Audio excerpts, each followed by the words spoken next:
Hola, buenas tardes. Mi nombre es Adriana Lucía Moreno y hoy les vengo a hablar acerca de los estados financieros de la empresa Frutos Tropicales, que es una empresa que se dedica al cultivo frutal. Primeramente encontramos el estado de situación financiera 31 de diciembre, encontramos activos, pasivos y patrimonio. Eh, Procedemos a hacer el análisis vertical del estado de situación financiera. Para el año 2015 encontramos que del total de los activos correspondientes a 162.250, la cifra más representativa se encuentra en terrenos con un porcentaje del 37% del total del activo. Esto es adecuado para la empresa ya que se dedica al cultivo y acompañada de construcciones y edificaciones con un porcentaje del 29%, lo que nos refleja dos terceras partes del activo. En los pasivos, correspondientes a 37.533, la cifra más representativa se sitúa en provisión para impuestos con un porcentaje del 29% y la siguiente más representativa en obligaciones financieras a largo plazo con un 28%. Esto no es conveniente para la empresa porque le puede presentar problemas de liquidez. Y en el patrimonio, las correspondiente a 124.717, encontramos que se sitúa en capital social con un porcentaje del 80%, siendo esto adecuado para la empresa ya que posee la gran mayoría del dinero y el conjunto de bienes convertibles. Para el año 2016 encontramos que el total de los activos correspondientes a 201.672, la cifra más representativa se sitúa nuevamente en terrenos con un porcentaje del 30%, el cual experimentó una disminución en términos porcentuales respecto al año anterior, quedando en 30%. Acompañada de construcciones y edificaciones con un 26%. En los pasivos correspondientes a 45.097 se sitúa en provisión para impuestos con un porcentaje del 28%, acompañada nuevamente de las obligaciones financieras a largo plazo, es decir, que permanece estable en términos relativos con respecto al año 2015. Y patrimonio correspondiente a 156.000, la cifra más representativa se encuentra nuevamente en capital social. Eso es adecuado ya que posee la gran mayoría del dinero, conjunto de bienes convertibles, con un porcentaje del 64%. Como hemos dicho anteriormente, en los activos, las cifras más representativas siempre se encuentran en terrenos y en construcciones y edificaciones. De los pasivos, también encontramos que se sitúa en provisión para impuestos y en obligaciones financieras a largo plazo. Esto también para el año 2017-2018. Y por último, para el patrimonio, encontramos que también sigue siendo capital social como la cifra más representativa para estos 2 años. El siguiente es el análisis vertical del estado de resultados. Solo vamos a hablar del año 2015 y 2016 para no extendernos. Encontramos que en el 2015, del total de mis ingresos por las ventas correspondientes a 163.000, el cual 42 corresponden a costos por ventas, lo que deja un 58 de utilidad bruta. Se disminuyen los gastos de administración y la depreciación, quedando la operación del cultivo con una utilidad del 11%. Adicionalmente, se tienen otros ingresos por otras actividades sin relación al cultivo, lo que generaron un 16%, además generando unos costos financieros que nos dejaron una utilidad antes de impuestos en el 23%. Después de pagar la provisión de impuestos de renta, la utilidad neta queda en 15%. Y para el año 2016, de total de mis ingresos de ventas, el cual corresponden a 204.000 pesos, siendo el 42% es correspondiente a costos por ventas, lo que deja un 53% de utilidad bruta. Eh, los gastos de administración presentan una disminución del 38% y la depreciación del 1%, quedando la operación del cultivo con una utilidad del 14%. Por otra parte, pues se tienen otros ingresos, los cuales generaron 14% y asimismo se generaron unos costos financieros que daron una utilidad antes de los impuestos en el 24% y después de pagar la provisión de impuestos de renta, pues nuestra utilidad neta queda en 16%. El siguiente es el análisis horizontal del estado de situación financiera. Observamos que en el año 1 y 2 la cifra más representativa en términos absolutos se sitúa en maquinaria y equipo con una variación de 12.000 debido a que en el año 2 se adquirieron máquinas y equipos para el cultivo de las frutas. Por otro lado, se evidencia que la cifra más representativa en términos relativos se sitúa en inventarios con una variación del 240% debido a que hay un aumento en la disponibilidad de frutas para la venta.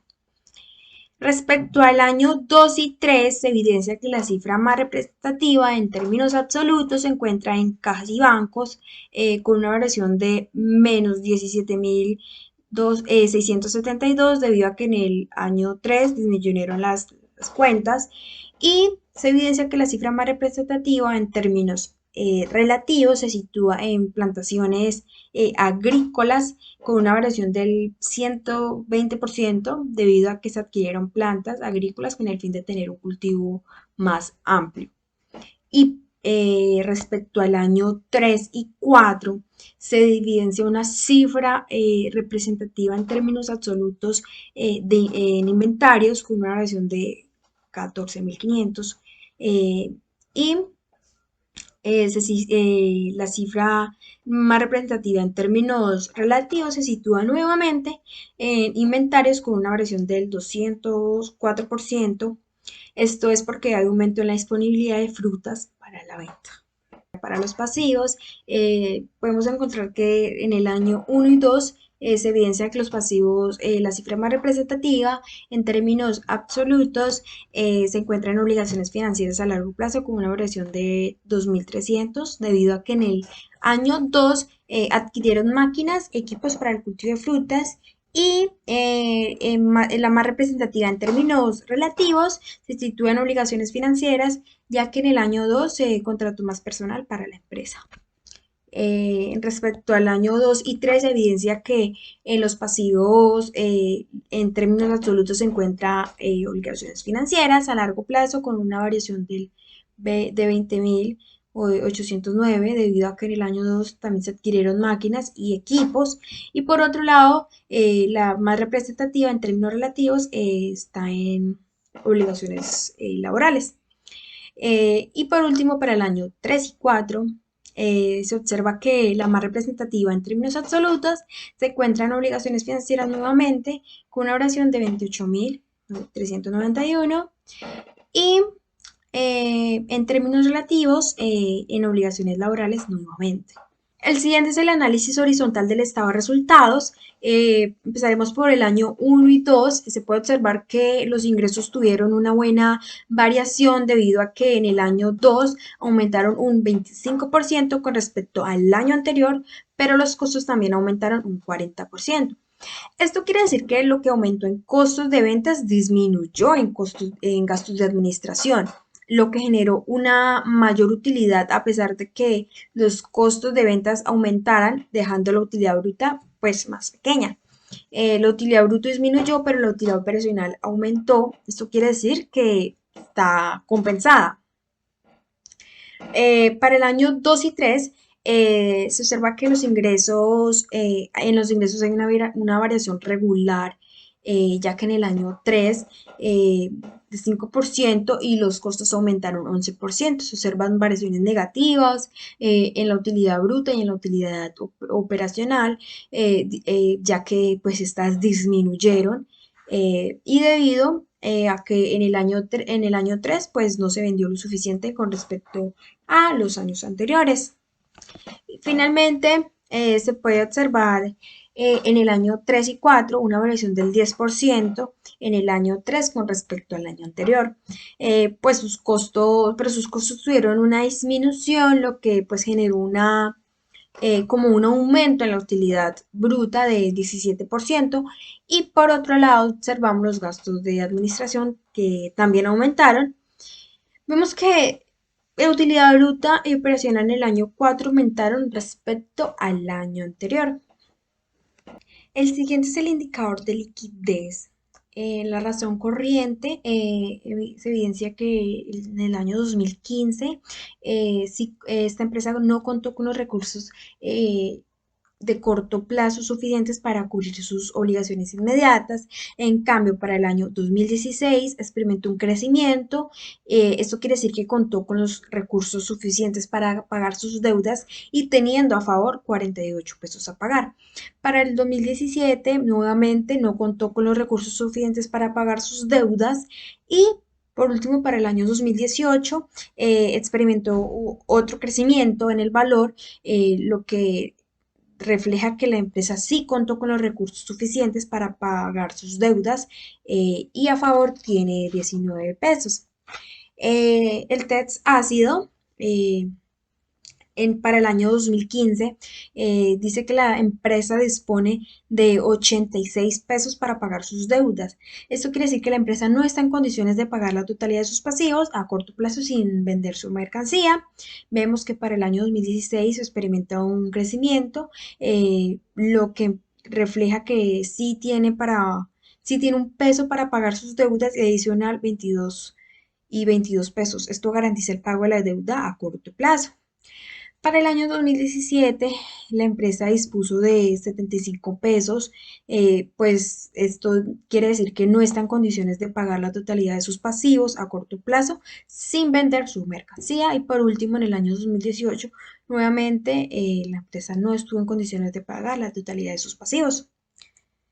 Eh, en el test superácido, vemos que en el año 2015 la empresa pues no tuvo suficiente capacidad para cubrir su financiamiento corriente de forma inmediata, solamente con su efectivo, es decir, que solo pudo cubrir de forma inmediata el 73% de su pasivo corriente. Para el año 2016 aumentó y su efectivo a 0,93. Esto quiere decir que cobró de forma inmediata solamente el 93%. Para el 2017 y 2018 se evidencia que la empresa tampoco tuvo la suficiente capacidad de cubrir su financiamiento corriente, solamente con su efectivo. El siguiente es el indicador de endeudamiento, donde encontramos el índice de endeudamiento. Primeramente, se evidencia que para los años 2015 y 2016, esta empresa no presenta un índice de endeudamiento, ya que el ratio se encuentra en 30%, lo que quiere decir que la empresa posee recursos propios mal aprovechados. Para el año 2017, presenta un endeudamiento equilibrado, pues se encuentra en 50% y para el 2018 el ratio de endeudamiento de 80%. Esto quiere decir que está muy endeudada. En el nivel de endeudamiento para los años 2015 y 2016, este presenta un endeudamiento alto con sus acreedores y no es adecuado. Para el año 2017, el nivel de endeudamiento se encuentra en 33% y para 2018 en 43%, lo que significa que no es un nivel tan riesgoso. En cuanto a la estructura de capital, se evidencia que en los años 2015 y 2016 su estructura se encuentra en 0,30, lo que quiere decir que la empresa por cada peso que aporta el dueño hay 30 centavos aportados por los acreedores. Eh, el siguiente es la cobertura de gastos fijos. Se dice que para el año 2015 su estructura, su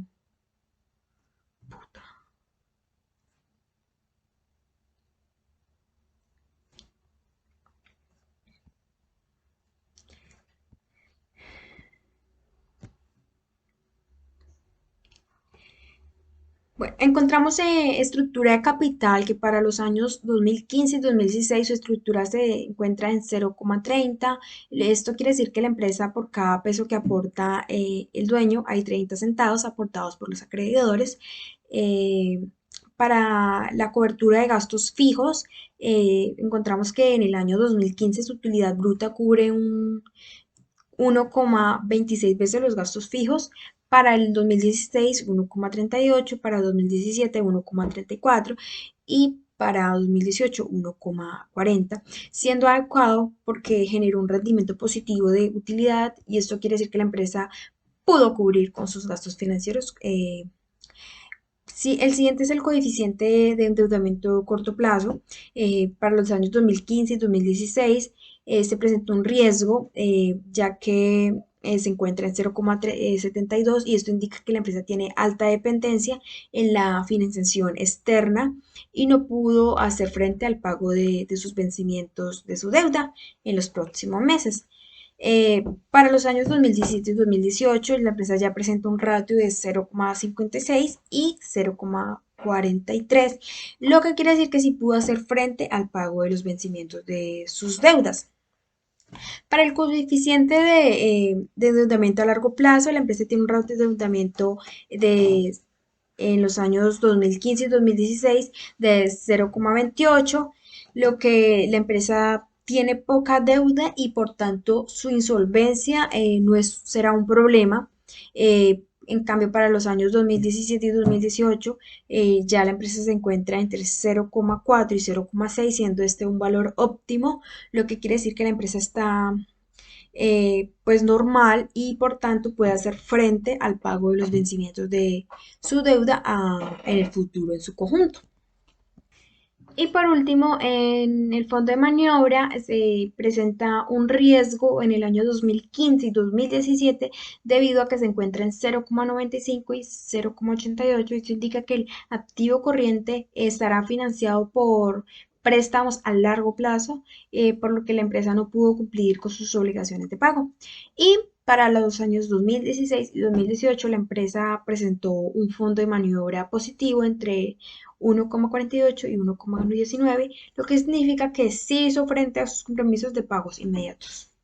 El siguiente es el indicador de rentabilidad. Encontramos en la margen de utilidad neta que la empresa presenta entre el 13 y el 16% para los 4 años. Pues lo que se sugiere es que la empresa hubiese tenido un margen de utilidad neta más alto para que pudiera manejar de manera más eficiente los gastos. El siguiente es el margen de utilidad bruta, el cual presenta para todos los años una margen de utilidad bruta más del 200%, siendo adecuado ya que logra cubrir los gastos de operación. La siguiente es la rentabilidad de los activos. El activo contribuye a un 15% a la generación de utilidades para el año 2015, para el año 2016, 16%, para el 2017, 11% y para 2018, 12%, siendo para los 4 años índices bajos, pues indica que la empresa no está empleando de manera óptima sus activos debido a que no se está utilizando de la mejor manera.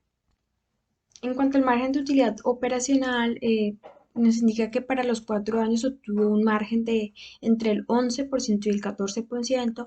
Esto es poco adecuado ya que la operación de la empresa genera rendimientos los cuales dependen de operaciones que no son propias. Para el ROA, esto nos habla de que para los 4 años la utilidad neta con respecto al activo total correspondió entre el 11% y el 15%. Y pues esto quiere decir que por cada peso invertido en el activo total genera los demás centavos. Para el capital, la rentabilidad de capital social, nos habla que para los años 2015 y 2016 su utilidad neta de la empresa correspondió a un 20% de las ventas y esto equivale a que cada peso vendido generó 2,0 centavos de utilidad neta.